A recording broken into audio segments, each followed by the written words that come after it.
Well, hey everybody, I'm Mr. Tyler, and here with me is my daughter Jane, and we're excited to do some more art with you this week. So, Jane, who are we learning about this week? I have her name right here. What's her name? Georgia? Georgia O'Keeffe, that's right. O'Keeffe is spelled 3 E's and 2 F's. I wonder if any of you have that many E's and F's in your last name. But Georgia O'Keeffe, she was an American artist, and she liked to paint with watercolors and did a lot of landscapes.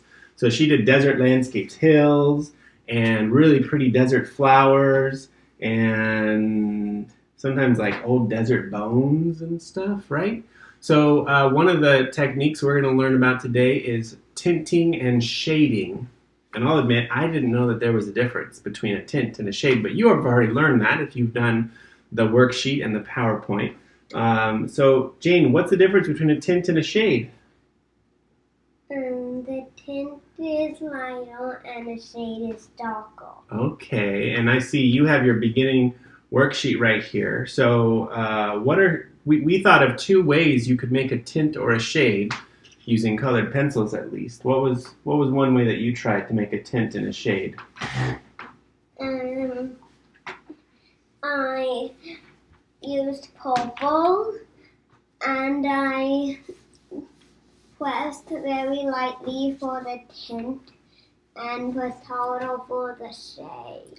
Okay, so you used the same color, but you just pressed lightly or pressed harder to make a tint or a shade. And what was another? Actually, the worksheet has you do another way. It tells you using other colors. So what would be another way to make a tint or a shade? For the shade, we would put black on it. Okay. And the tint white. That's right. So you'd press the same amount and you'd color it all with your purple. And then you'd very lightly make a little black on top or a little white on top to make it tint lighter or shade darker. That's pretty nifty. Well, for our exercise today, we're gonna practice drawing some really beautiful rolling hills. And so you can choose to make around 5 or 7 rolling hills. And what you're going to need is a bunch of nicely colored pencils. So pick 5 or 7. I think Jane and I are both going to do 5 hills. Daddy, I do 7. You're going to do 7? Okay. Jane's going to do 7 hills. I'm going to probably do 5, but we'll see. I have a lot. But pick some of your favorite colors that you think are going to go together. Some nice bright colors maybe. And so we're going to make something kind of like this at the end. Lots of rolling hills that are shaded in and a nice blue sky. Now you may have seen in your instructions that we were talking about watercolors this week. And that is an option. We know that not everyone has all the maybe watercolor paint or watercolor pencils. We don't have those here. We just have normal colored pencils. So we're going to do a method here that uses just colored pencils and paper. If you happen to have what's called watercolor pencils, I'll tell you a trick. You can use those at the end, or even watercolor paint. You can try the same technique with lots of different types of art material. Crayons, colored pencils, watercolors, things like that. We're using colored pencils and white paper. And that's about all that you're going to need. You're going to want one of your pencils to be a black colored pencil, and we'll use that right at the end. And you do actually want a regular pencil, right? That's okay. We're going to use just a black colored pencil to start. But if you have a regular pencil, you can do it lighter at first and then go back later and shade in or color in the lines with a dark color so that it shows up even better. I'm going to use black to start with so that you can see my paper even better. So you need a nice square piece of white paper. And let's start to draw 5 or 7 rolling hills. So Jane, can you go get yourself a pencil? And I'm going to start here. So down here at the very bottom, you can kind of see we did one earlier. Make one hill that goes the entire length of your paper. And if you're using just pencil to start with, you can really lightly color it in. I'm just going to make it darker and thicker so that you can see mine. But see, I just want to make one nice big hill right there. And then in the background of that, right behind it, so each hill, if you we all live in Morgan Hill, right, or in that area. You can look out your window probably and see a lot of our rolling hills. I see El Toro right out my window, and I see several hills. And then in the background, I see another hill that's a little lighter, little faded, that kind of touches the hillside. So maybe just take a minute, look outside your window, notice the hills, and that's kind of what we're drawing here on our page. So the next time, I want to draw two hills in the back that kind of touch my first hill. Go over a little bit and draw another one that kind of touches my first hill but doesn't go in front of the hill. See? I've got two hills that kind of touch without going behind that. And then I'm going to draw one. I'm going to go from my left hill. This is even further back, but maybe even bigger. It's going to go all the way like that. So you can just practice making several hills that keep going further and further into the background. So each time you draw a new hill, it doesn't overlap the front hills. It stops where you ended it. Yeah, so Jane's doing that really nicely. So then, let's see, I'm going to add a couple more, maybe some smaller ones now, because we're getting really far back there.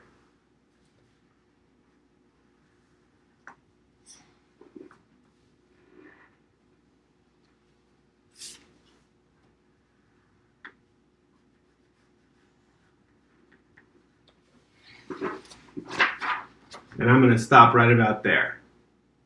So nice rolling hills. If we were to do a car trip in that, we would go up and down and up and down. But here I have, let's see, how many did I do? I did 1, 2, 3, 4, 5, 6, 7. I guess I did 7 after all.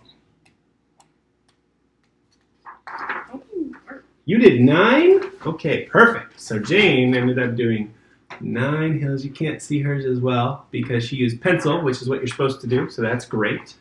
So now, let's stop there. Now we're going to choose some colors. So here is how we're going to practice shading and tinting our hills. So when you color, don't just color up and down or however you want. Let's imagine that we're looking at the sun on the hills, and you can kind of imagine that some parts are going to be darker and some parts are going to be lighter. And the way that I would do that, let's pick one, kind of like this.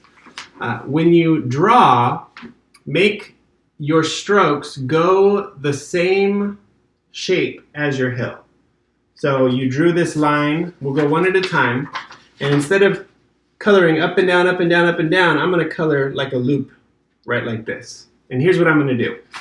I'm going to start right at the line, and I'm going to press down harder. I'm going to make my first line darker. And then after that, I'm going to start going back and forth along the line of the hill, and I'm going to start making it lighter and lighter all the way down. You can kind of see that here. So right next to the top of the hill, I did dark, dark, dark, and I kept going, and I started lightening it up until the end of the hill was almost no pressure at all, right? So let's practice that. Keep the motion of the hill. Does that make sense, Jane? Do you have any questions? No. Okay, so start with the first hill. I'm going to start with orange. This is actually called pale vermilion. I don't even know what a vermilion is, but that's what this color is. What color are you going to use? Purple. Okay, so again, and you can go slowly, but just I would do a line that's kind of dark. And if you have to go back and forth, that's okay too. You don't have to press down really hard and break your pencil, but I'm just going to do a lot more on the first line. Just like that. And then I'm going to keep going. So remember, the top of the hill is going to be darker. And then as I get down a little bit, I'm going to start lightening up on my pencil.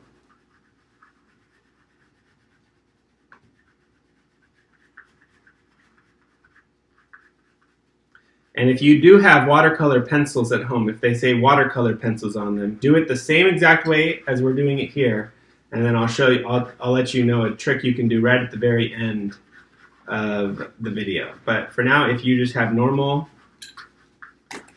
colored pencils, which is what we have, this is all that we're doing here. So we're going to go lighter and lighter, and you might even leave some empty space by the end. It's just kind of white with just a little bit of marks on it.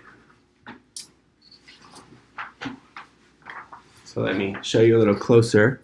I did dark, and then I started lightening it up, and by the end it was just a little bit of strokes, but a lot of empty space because I'm making it lighter and lighter. And once you've done that once, you can step back and say, I like it, or you could even do it same hill one more time through, just to go dark to light, all the way down to the bottom. Okay. That's great. So then once you're done with that, go on to your next hill. Go one right behind it and pick another color. I'm going to do this kind of nice purple here. Ooh, that looks like magenta. It is like magenta. Yeah. Okay, so Jane, pick another color. And again, go dark. Stay this motion. Stay with the line of your hill. And go dark. Maybe this one I'm going to do, instead of going back and forth like you saw me doing, I'm actually just going to go one line at a time, the whole hill. Like this, left to right, left to right. And then each time I'm going to go a little lighter, little lighter, little lighter. Yeah. So you can practice those two techniques. Just back and forth till it gets really light. Darker to lighter. Okay. Very nice. And then just keep going. However many hills you made. I'm going to do another one here. Darker.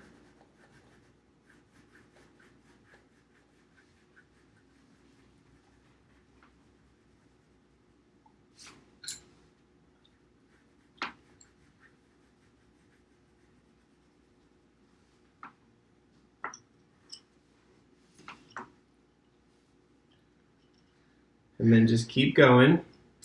Here's another little trick. If you look out the window and see the hills, the ones further back are much lighter than the ones further forward, right? And so I'm still going to go dark to light, but I'm going to make the top of my hills, I'm going to start them out lighter than my very first hill, if that makes sense.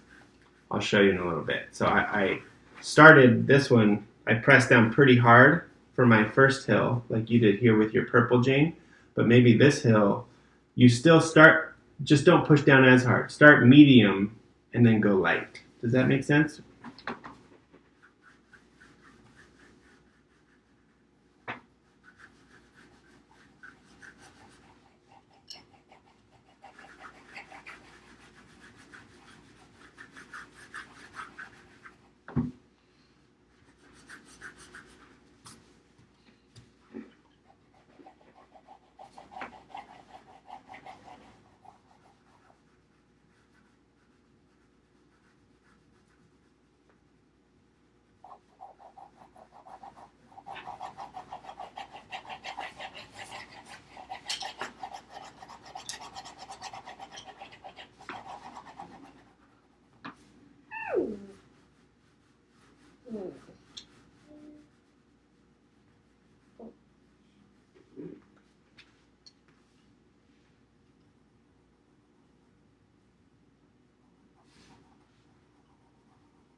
Jane's coloring hers in, and you can kind of see each one I started darker at the top and I went lighter, darker and lighter, darker and lighter, but the ones in the very front are even darker than the others because they're the ones in the foreground.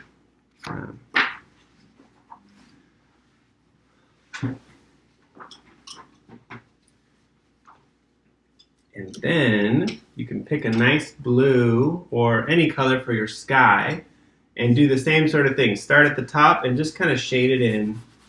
Shade in your sky. Maybe leave some blank spaces. Those would be like your clouds.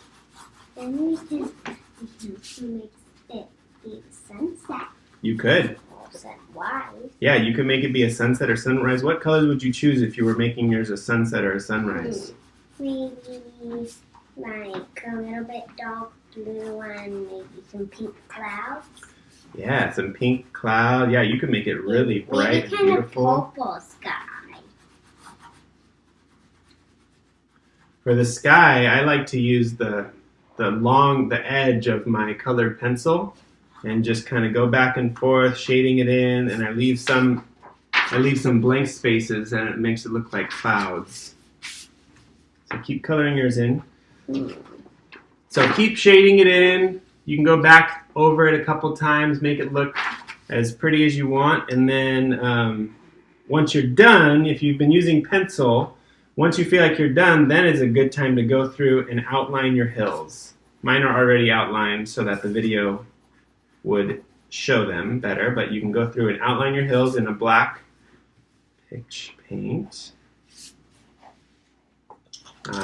But now, here is an important tip. If you're trying to use watercolor pencils, I hope you haven't already done this, but don't do the black yet. Because what you're going to want to do first is with watercolor pencils, and then you're going to go through with a water brush and paint your hills, and it'll start to blend everything together. And then once it dries, you're going to go back with your black and outline. So that you might need to do it on another piece of paper even. I don't know. But that would be a good thing to practice at some point. What do we got here? Some violet. Is that going to be for your sky? So you can practice later, maybe do it on another piece of paper with some watercolor pencils or watercolor paints. Make sure you lay out enough paper and towels and get your parents' help. But if all you're using is colored pencils like us, this is pretty much all that we're doing here. So that's kind of pretty. You could spruce it up a little bit. I have some brown with me. And so if you wanted to, maybe on one of my hills, once I'm done, I'm just going to make it my own. I'm going to put a little tree in the background here, I think.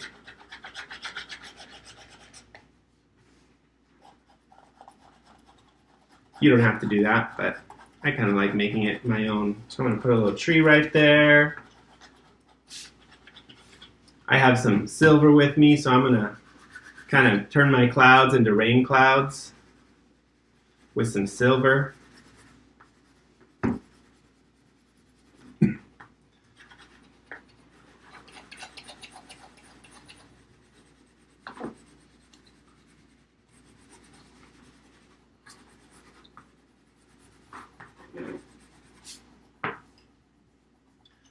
I like Jane's idea of adding a little extra color in the sky, so I'm going to add some purple in there. Maybe it's starting to get dark. There's some rain clouds. It's sunset. And sunset. Jane's making hers a sunset. So